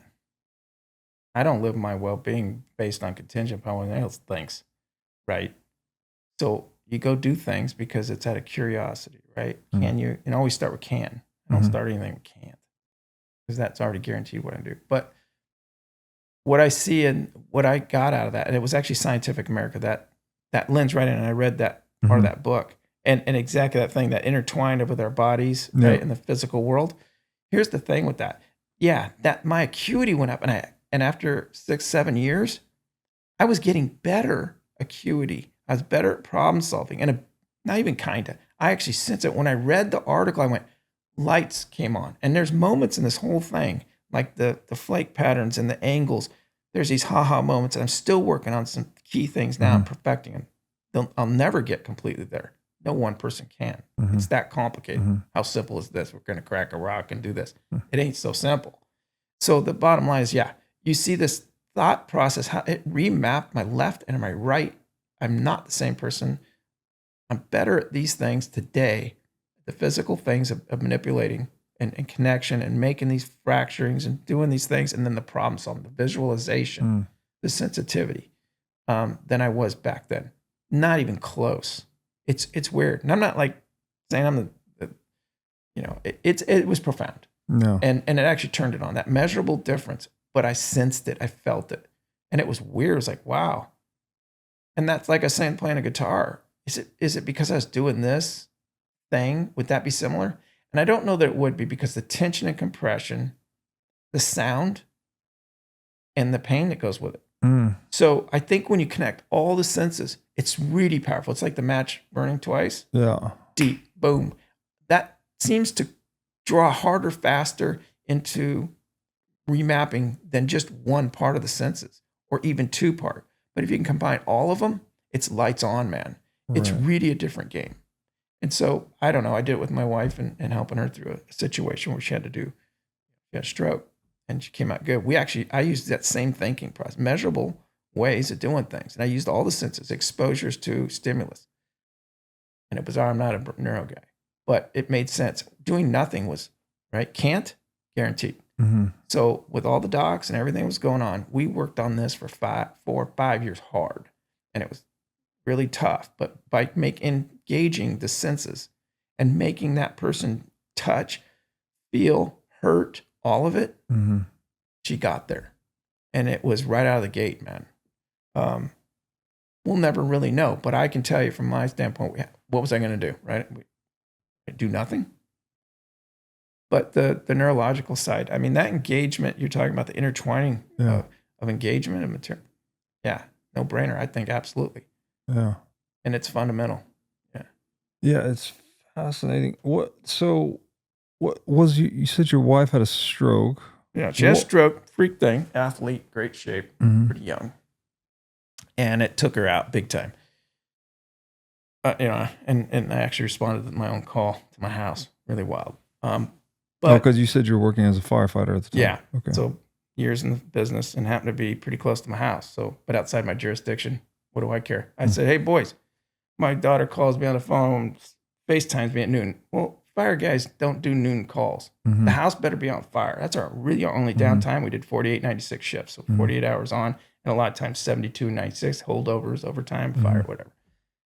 I get a call at noon. Everybody's giving me a hard time, all my boys. And they're like, oh, what a burn, and all the razzing. And she's doing this. I go, Mama's down. Silence, man. Boom, we got down there. And realized right away, she either has subdural bleed or she has stroke. I don't know. We're not on the radio. We just shut the firehouse down. We're going to the hospital. My daughter goes in the fire truck. I put her in a private vehicle. We get going. Diagnosed. Best thing that ever happened in some ways. She became the most beautiful person ever. I mean, just amazing. She was high tense and all that. But using the skills, coming back to that, using those measurable things that we could do, played a part in actually the healing of it. I mean, I think it did. Wow. Most of it she doesn't remember. Wow. But yeah, years later, you look at her today, and she's engaged, man. She can now stop and smell the roses. She was, busy. Comes down to it. So this flint-knapping, the farm, right? Maybe I'm jumping ahead here, but if you got to tell me that your downtime is your 45-minute to commute in traffic and that's your meditation, really? My wife used to tell me, I just couldn't understand. I'm like, really? How the hell does that even work? That is so not, that ain't my game. I can't do it. And I said, well, don't miss it because it's going to go by fast, right? And so after the stroke, guess what? All those accolades are degrees in masters in statistics, child development, all the projects you did, high level stuff. Came back to a very simplistic approach to life itself. All of a sudden, she's planting flowers. She's in her garden. I can't wait to get to the farm because the big takeaway is going to be her getting to see that. She's going to come out and we're going to build the gardens at my house. Same thing. We're going to build it. And it's for her. She loves it. Would have never done that. That yard that we had was immaculate. Go check out the yard. Running hard. Wow. So that work we did in that, and then the opportunity with you and Jeff by chance, some guy who cracks rocks, to go experience that unwind, that mind soak of something simple, right? That's a good thing, man. Life happens in the right direction sometimes. And that's a good thing. You said she doesn't remember a lot of you were napping with her as a method of post-stroke therapy, recovery. Problem solving. She doesn't remember most of it. Wow. Yeah. But over time, she developed different pathways of thinking and processing. Yeah. So a good example would be this. Some of the stuff I learned doing this, I thought, what else can I do? And I mean, even the neurodocs, I had some of the best in the world. We're saying, yeah, you need to do these cognitive training things to exercise your mind. It's going to hurt because the mind's trying to fire this off and it's not making it to this end and things are just a mess. It's all sensory stuff. And actually it's stress on the body, not the way you think of like stress is work, but it was actually sensory stress. Like your first cup of coffee, your best part of your morning might be waking up, but after you see the sunlight, you get your coffee. These are all sensory stresses on the body and neuro-wise. And she would go downhill. So you could see the mornings are good. How many days in a row, how many days in a week are good. And she was at 6 days a week of bad. One day might be good for X amount of time. We switched that number down to a totally different number. We got there, but that was the healing. So it was the work we did in this connection that they say the intertwining of our bodies to the material world. And so that connecting those things over time was able to find other pathways that you wouldn't notice any deficit in a conversation. So some short-term stuff, has blindness, partial blindness, wouldn't know. She's learned how to navigate all around that. So she functions at a high level and it changed her personality. Very humble person. Wow. But she's there. She's engaged in life and doing well. And here's a person who was an athlete. Perfect. Primo shape. There's no reason. No cholesterol, none of that. Wow. Yeah. That's amazing. Yeah, it's crazy. Amazing. I had this experience when I was 21, 22 years old. I had been doing pretty like high impact sports most of my life, like football, wrestling, boxing, Olympic lifting. And then I had like a minor back injury at the time. And the girl I was dating was taking a yoga class in college. And so she talked me into going to yoga. And at the time I was like, yoga's for girls and all this. Yeah. Started going to yoga and had just an amazing experience. Like, it was very effective. It helped Yep. my back. It felt like unlike any physical activity I'd ever done. It was very, meditative, almost emotional, like it's just very potent stuff. And so I got into yoga and I started doing it very seriously for a little over 10 years, actually. Wow. And one of the things that I noticed was that as I became more physically flexible, I actually became more cognitively flexible over time. So there seems to be this weird Connection. deep connection between your obviously your body and your mind. And I can't help but wonder if it's not, that's what we're describing here, right? It's like these repetitions you're doing, you are, well, they say in neuroscience, the neurons that fire together wire together, right? But maybe it's not just the neurons, it's also the muscles that are firing together or wiring together. And it's this coordinated process that you can use to actually rehabilitate yourself. Material engagement, Yeah. no brainer, man. You're going to be in a better position if you practice something and you're touching and feeling and placing perfect eye-hand coordination. If you have to focus on that, now you really have to think about each thing you're doing. That blade is 200 of those or 500, whatever it takes. Absolutely deliberate. And when you make a small mental error, and it's a mental error, it's just you got tired, you got a little lazy, you did this, you screw it up. It's gone. And you go, I knew I shouldn't have done that. I shouldn't have followed through that. I blew it apart. And I knew. And you just start getting better and better at that connection. Yeah. And all of a sudden your mind's firing on all cylinders, like you're awake. It's like it is a muscle, man. Yeah. Use it or lose it, right? Yeah. That's so cool. Yeah. So cool to think about it that way. So what are we going to be doing at the farm then? Like, you're going to be actually teaching people, and I guess we should mention here, we're doing a retreat at the farm, November 15th through 18th. We're taking 14 couples, I think was the number. 12 or 14. 12 couples. And we're recording this way early. This is like end of August. We're recording this. I think we've sold about a third of them so far. And we're going to be doing a lot of different activities, shooting guns, hunting, doing farm walks, all the things, but you're going to be leading a course about these particular... Kind of the primitive back. Let's take a step back. Let's put our hands to work with some materials and things that aren't in your normal daily life, right? Which connect to the whole idea, step back for a minute, right? We're going to unplug you. And I hope the people that show up understand, unplug it, right? Unplug. Let's take a step back from it. And let's put us all in the same boat for a minute. Like minds getting in the same boat, working for something, each component building to something about you and us, right? If we can do that, then we win. We win collectively. We create a tribe of sorts. We're shoulder to shoulder working a problem out. There's going to be problems, but we're going to experience what it's like to be unplugged for a minute. Step back. And so what I'm going to be doing is I can't teach flint-knapping necessarily, right? Because that takes a long time to get somebody there. There's going to be blood. I mean, this wouldn't be something particularly enjoyable. I can demonstrate some of that. But moreover, I think the thing we were talking about, I think the best thing I can do is set up, make these points, set everything up so they can fabricate an arrow that will be something they can take with them when they leave. They'll have, using natural glues, hide glue perhaps, or some other ones, some other materials we can use, but hide glue's one. Natural pine pitch glue recipe with wax, fiber, and charcoal involved, and it's refined. You can melt and regurgitate it back into whatever, you're putting it on. That's where the end of the shaft and the point goes. And sinew from the backstrap of a deer that's been processed. That's how it would have been done in eons ago.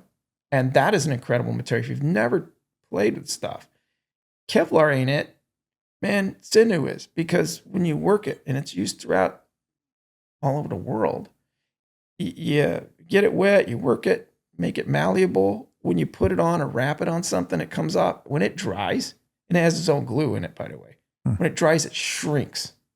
And if you had just a piece and tried to break it in your hands, good luck. It ain't breaking. It's super cool stuff, and it's thin, lightweight. That's how you put the arrowhead on there with the pine pitch glue and the sinew, guess what? Good. And then the fletching, same thing, cutting the feathers. So I think the arrow, which is a symbol of freedom in a sense, of freedom of our deeper understanding or meaning of who we are, is a beautiful thing to make. And they get to touch and make that.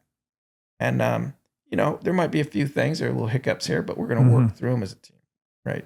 Yeah. I mean, I'm super excited. Just again, with the whole material engagement theory, like I just want to feel it, see it, one do more it. thing. Yeah. Ready for this? This is really cool. This is a caveat to the whole thing, man. For me personally, we're getting heirloom bows. Jeff bought them. Oh, I saw he sent me pictures. Do you know where that wood came for? Those bows came from? I harvested it. Oh, really? Totally the coolest thing. Huh. These bows are heirloom bows. They are not only great target bows. Stock collar bows makes one of the finest bows. A friend of mine, in the United States, he's just the coolest guy. But I was harvesting high-end wood in California, and he got some of that wood that I harvested. And the risers on these bows is the walnut I got from that harvesting. And I was like, you gotta be kidding. And there's 5 of them, all of them with their own quivers, 12 arrows per, bunch of different gloves, so there's different size weights, so everybody will be able to shoot a beautiful bow, primo bow. Yeah, they're cool. And so making an arrow, we're not going to shoot the arrow, but that's something somebody could walk away with. But getting in that kind of world, right? And you know the farm better. I can't wait to see it. I have not been there. Oh, you haven't been yet? No. Oh, man. He's invited me. Things are crazy, but oh yeah, but it's like the aesthetics of the place are so impressive. You would not typically associate a farm with such a beautiful aesthetic layout, but they've just done an amazing job, and they put a lot of thought into designing for the community too, the way they've laid out the cabins and everything. And the food's good. The event space is great. The people are all very impassioned. Like I had an amazing time when I was there. I've been following it for years. Yeah. Like right when he first talking about it, I'm like, somehow we connected on the internet, right? Yeah. And he wrote a book, he wrote a book about these trees that were most important historical trees for the meaning of the Americans, America's, like Liberty tree, the Johnny Apple, the Algio, everything calls it the Johnny Appleseed tree, the Washington tree. By the way, he got access to the Washington tree. So I got a piece of the Liberty tree, and I got some of the original Johnny Appleseed tree from Kate Wilkins, and she's the owner of the ranch today. And Jeff Meyer sent me a piece. Well, I'm going to make a knife with both, right? The Liberty tree and the Johnny Appleseed tree as the handle, right? Nice. Could be cool with that, right? Yeah. That might be the knife we use for processing some, which would be really neat. But I was following him way back when. That whole thing came around like connection through the trees that he built. His cabin has the Washington tree. So Jeff doesn't know it yet. He's going to know now. If he watches this whole thing. I'm still in a cabinet on door because he's the only one. It's all the rest is gone.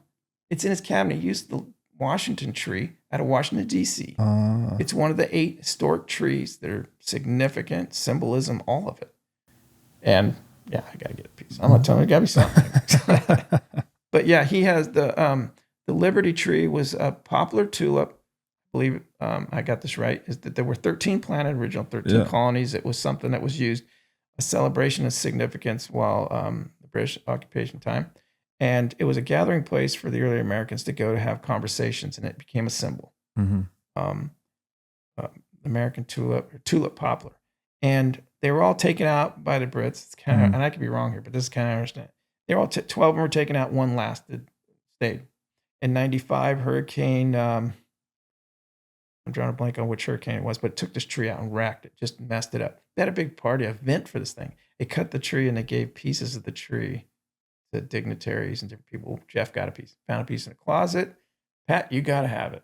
So he sent it. Still had the black brass thing on it. And so, like, dude, that's just cool. That's amazing. We kind of, and I've done some stuff with him before. Yeah. But this event is, I think, an exceptional way to go back, and the community he's built and his vision. He's incredible. What he's done and the the projects he's done from the wind power stuff he did, epic. But this is bigger.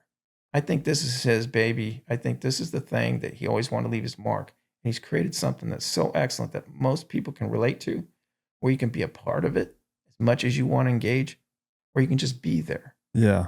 Right? And it's sustainable, regenerative farming with some of the greatest minds. And so he's giving that information away. He's showing it can work. He just grew olives. They said they couldn't do it because the soil's so bad. Yeah. He designed the soil based on basic principles and had a bumper crop this year, and he's making olive oil. And it's the best olive oil I've ever had. You got some? Unbelievably good, yeah. Well, I don't know if it's from this crop, but it's from the farm. It may have been last year's, but yeah. It's really good stuff. I'm going to find that. Yeah, it's extremely good. You mentioned one of the things, I don't know if we're spoiling anything here, but we will be doing some hunting while we're there. Right. And in harvesting some of those animals, we're going to be using some of these lithic tools. Yeah, absolutely. I'm going to build the knives I think we'll be using there. But definitely, look, man, there's something that takes a person back to the cave. Oh, they don't recognize this anymore, right? We're kind of lost. Not dark ages, don't take it that way, but it's like, this is not a skill set we need today. You got all these other things. Arguably, I might be way wrong, because I do believe what's going on today is not necessarily the right direction. We're turning people's minds off. This turns them on. Yeah. Okay. But we're going to use some of these primitive knives, let's say, to finish the process of finishing up an animal. I think it's a heritage hog we might work with, whatever. And that's really cool. It's a very atavistic thing. There's something about it takes a person right back to it. Yeah. It's just something in you don't even know until you do it. Well, it's that deep-seated programming that we're not even aware of until, again, you sit in front of the campfire and look at it, and all of a sudden, boom, you're hypnotized. Yeah. It's in you, but it has to be activated by the external environment. Yeah, it's just it's a connection. I almost sometimes think, well, these moments, these ha-ha moments where the light came on, there's so many of them, but it really breaks down to really a handful of them. But one of them that's always stayed true from day one was this thing that was so primitive. It might sound a little strange, but it's almost like there's a shadow of what I once was. And it hit so deep core that it just kept my attention. And I wanted more of it. And it became this something much bigger. I think today, if you go to the farm and you take in that environment, which is stepping back in time to something simpler, I think a bit of that exists, right? Isn't that your after? It's a place to soak mind, plant your feet in the presence where you are, right? How many people do you think haven't watched a moonrise? Yeah. That seems crazy. Right. Or I go outside, man. I'm still the guy. I'll run outside. Everybody get out of here because the sun sets off the chart, right? It's like, it's a beautiful thing, right? Yeah. That connection. Watching the sunrise is huge, though. Get outside, take your shoes off, and watch the sunrise. All of a sudden, you find yourself a little more connected. Yes. Yeah. You just reminded me, another amazing thing about the farm is that it is, I don't know if it's a category 6 or 7 dark sky, but like it's really far from city lights. And obviously it's kind of near the coast. So I guess the nearest city is Jacksonville, which is like 50 minutes to an hour southeast. But anyways, the stars at night, on a clear night are just stunning. Really? So great place for moonrises, sunrises, star viewing, all of that. My wife's coming on this thing. Okay. And I'm looking at this aspect. What does she come out of it inspired? After the stroke, she's taken to gardening in a big way, man. Yeah. And she loves it. I watch her on the porch and just watch her go crazy. She's just like in it, right? And you see the joy in that connection from a person that was so engrossed in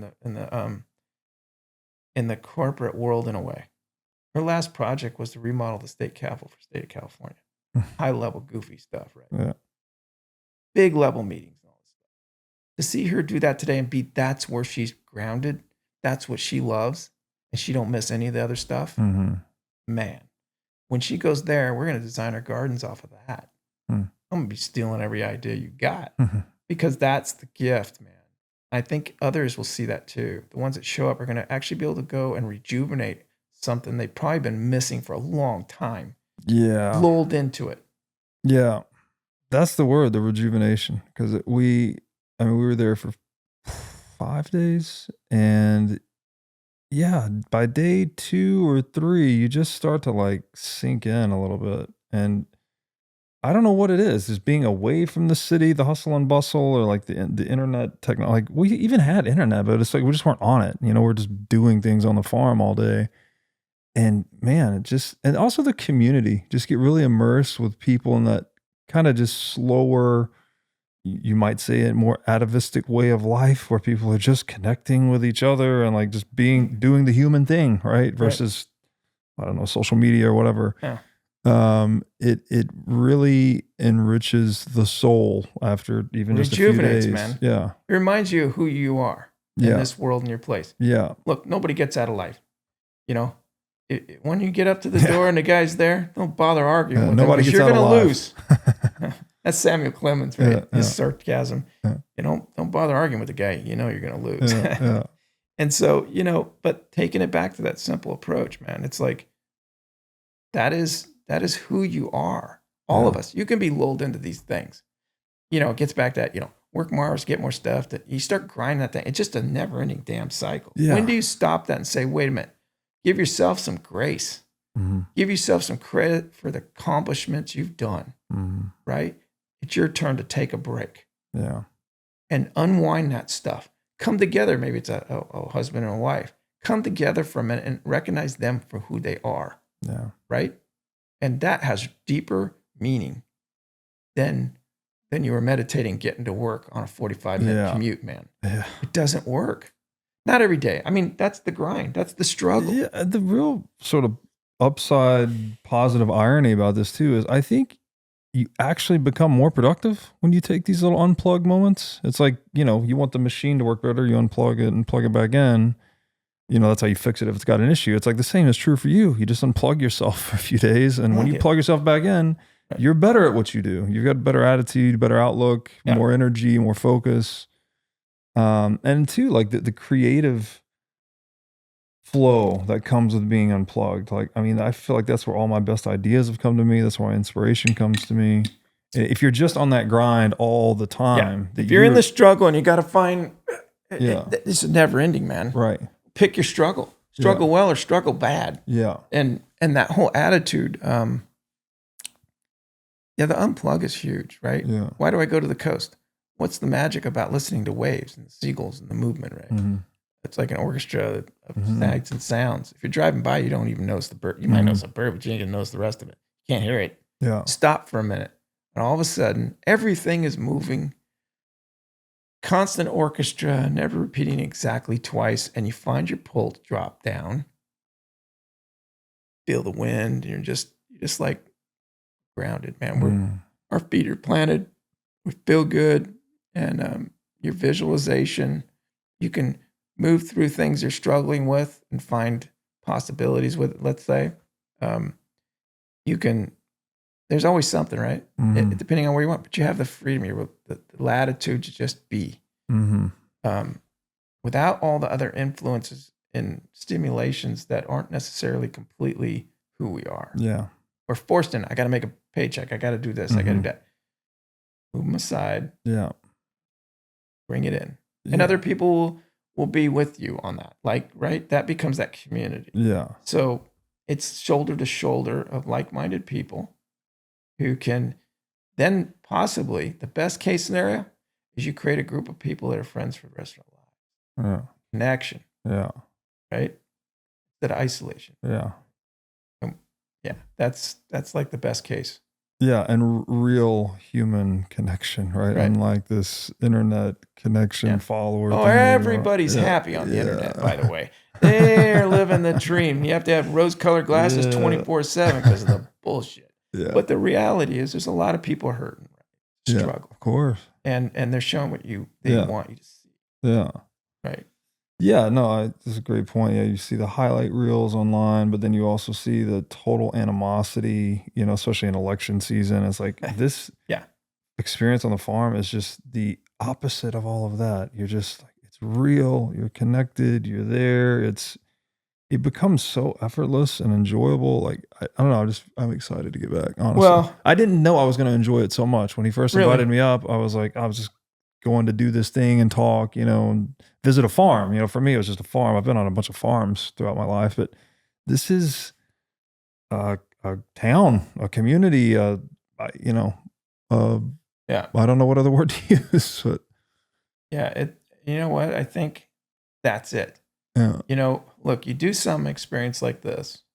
This is the claim, but that means nothing if it's not for you experiencing it. Mhm. Because I would say that's what I feel. Because I already got that, right? I created my space where I have a place where I can sit. Mhm. And I can see wildlife from my porch, and it's really natural, and the birds, and I don't see other houses. It's Mhm. that kind of comfort. That was an idea I had.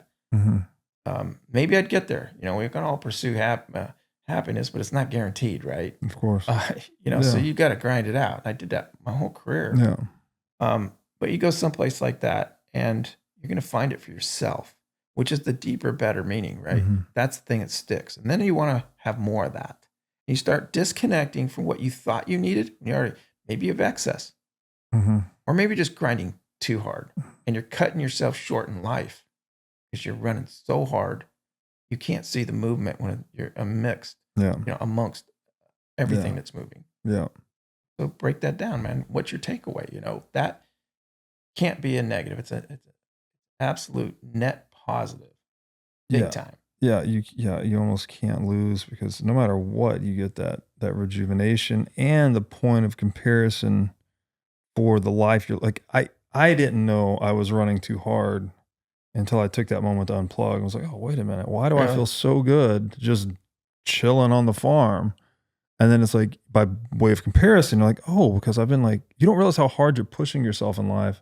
And maybe that's not true for everyone, but for me, it was. It was like, I'm wired that way. yeah. So it was just very useful. You get perspective, but you also get the recharge, the unplug, whatever you want to call it. And yeah, very, very useful. We're also going to be doing, I'm very excited for this. This is like some type of strange spiritual completion for me, that we're going to be staying at the hotel on Jekyll Island, Which is wild.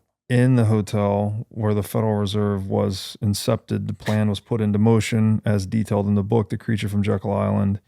And then I'm actually going to be giving a talk in the very room where the meeting was had to conceive of the Federal Reserve, about the evils of central banking in the past 100 plus years under the paradigm of the Federal Reserve. And, what we're trying to do at the farm is like a counter move to all of this.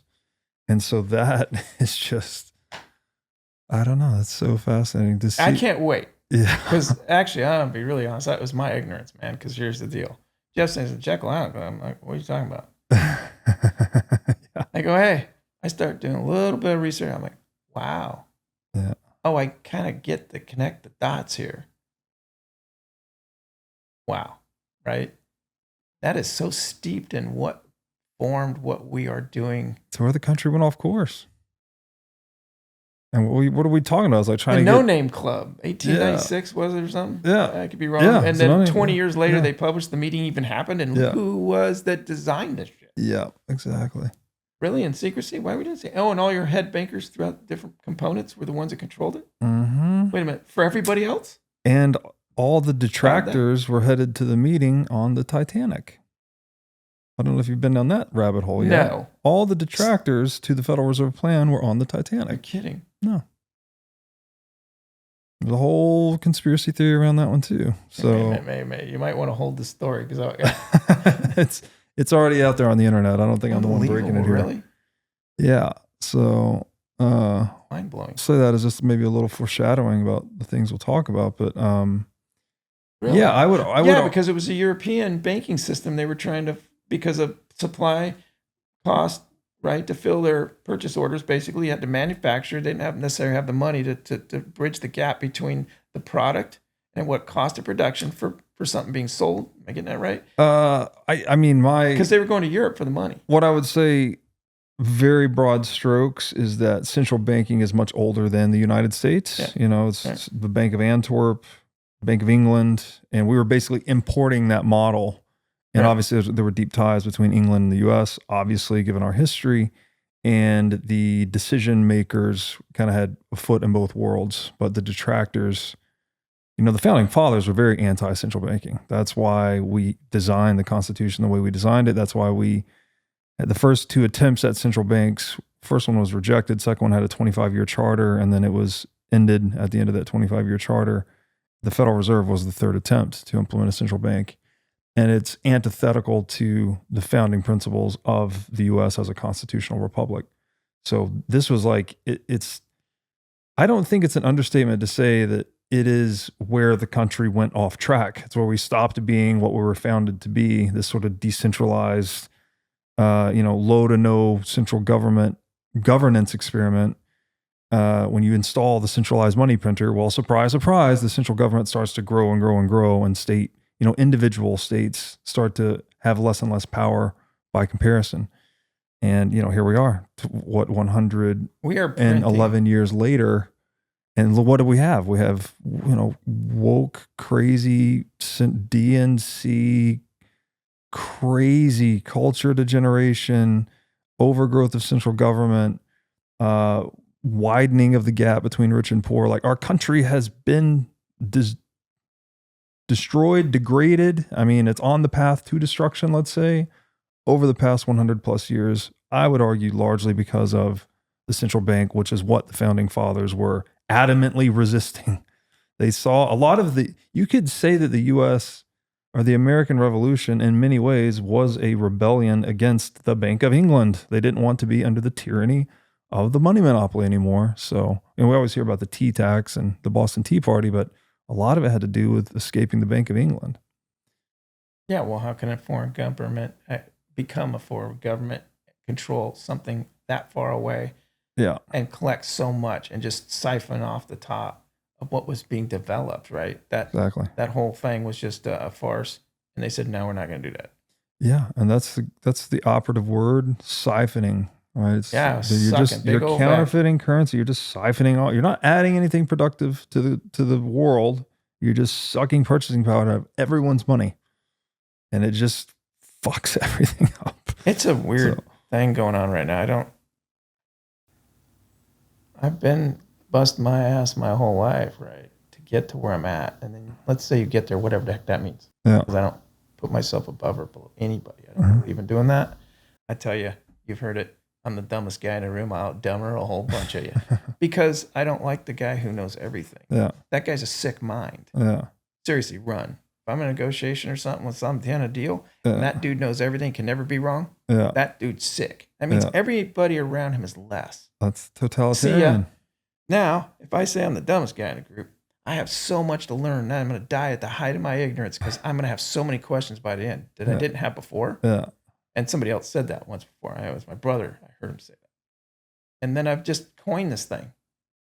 And it's like, well, then I can learn. Yeah. Just learn. There's no ego in it. Yeah. Like it, don't like it, I don't care. But I've done it and there's some actual meaning to it. There's some value to it. I'm here. Yeah. Right. And there's other people out there doing what you're talking about, going back to the farm, understanding that I can't wait to the speech, by the way. Because it's like, okay, who would be a better fit? I mean, you're like the Bitcoin guy talking about, what this is. What is money, right? Yeah. And we're talking about blades and the value.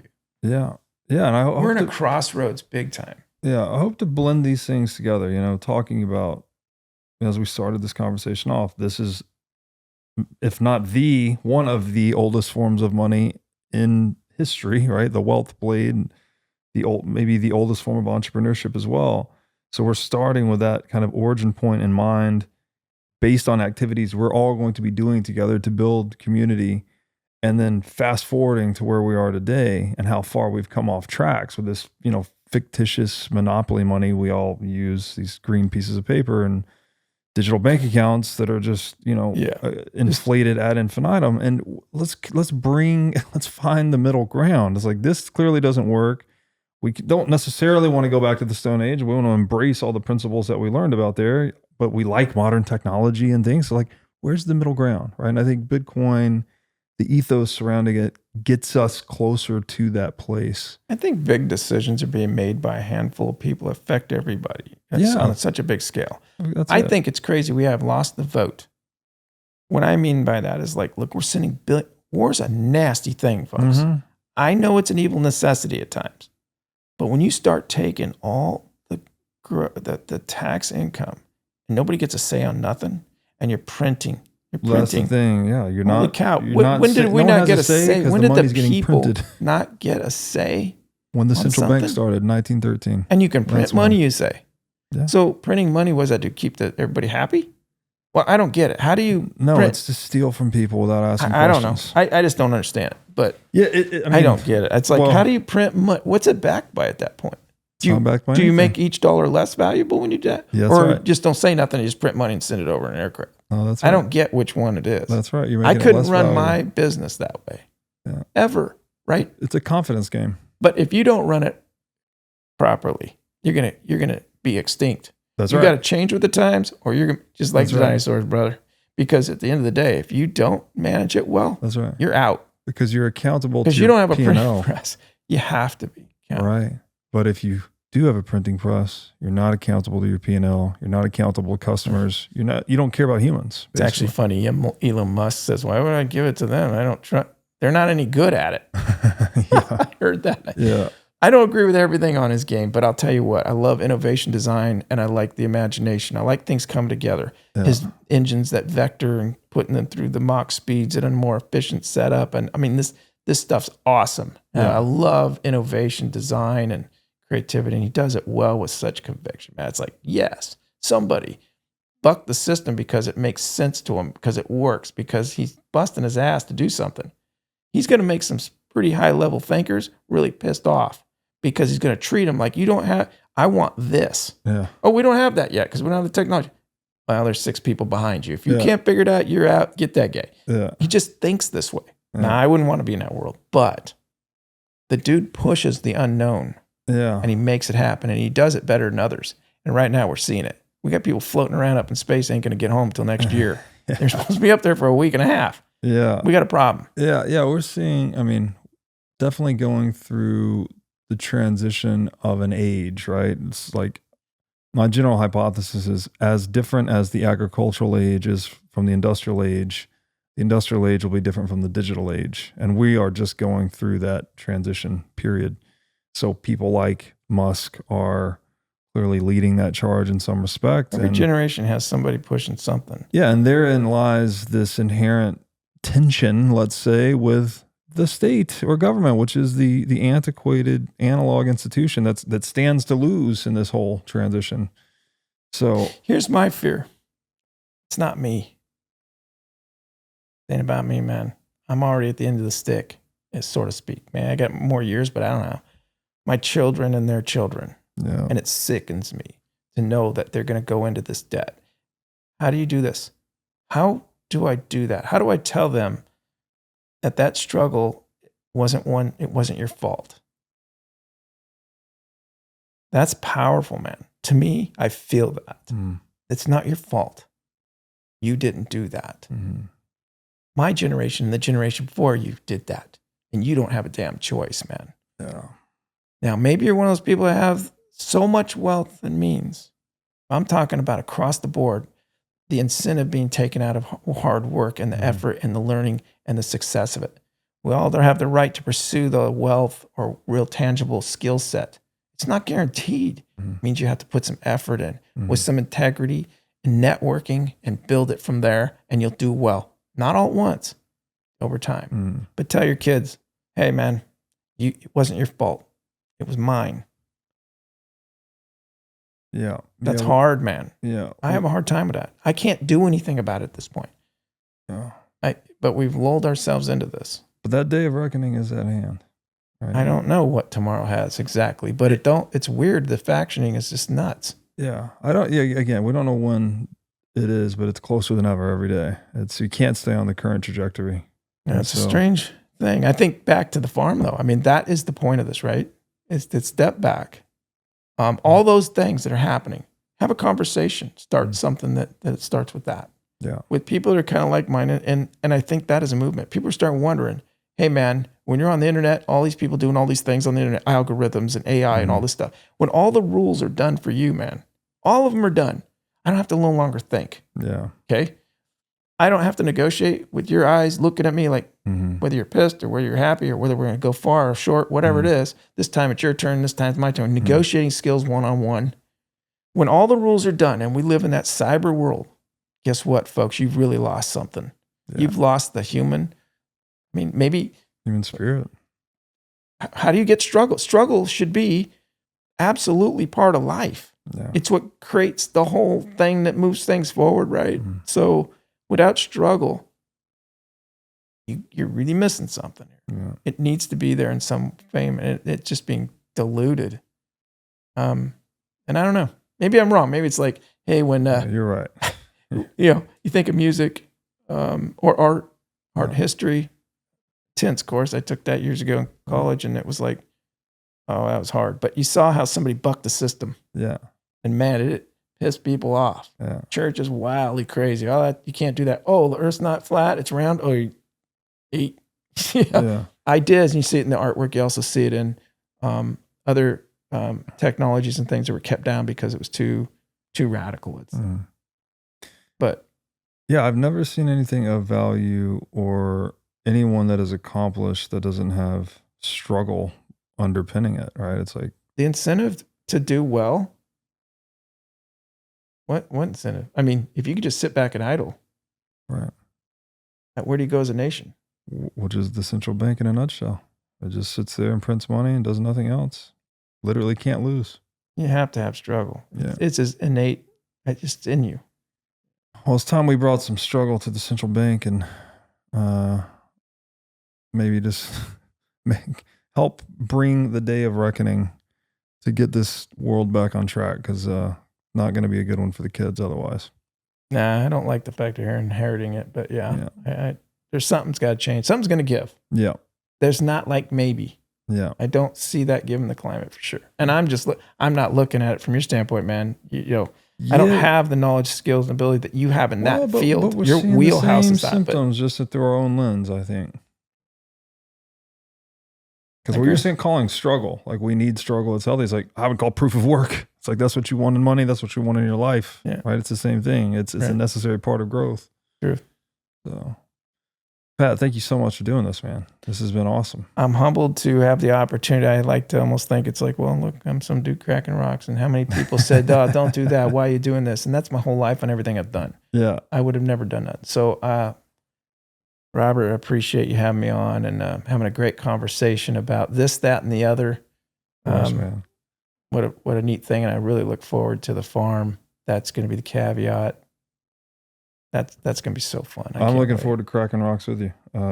These are awesome. I will make you bleed. I look forward to it. These are awesome pieces of art. I mean, they're pieces of art, basically. So yeah, it's been a passion. So it's been fun, man.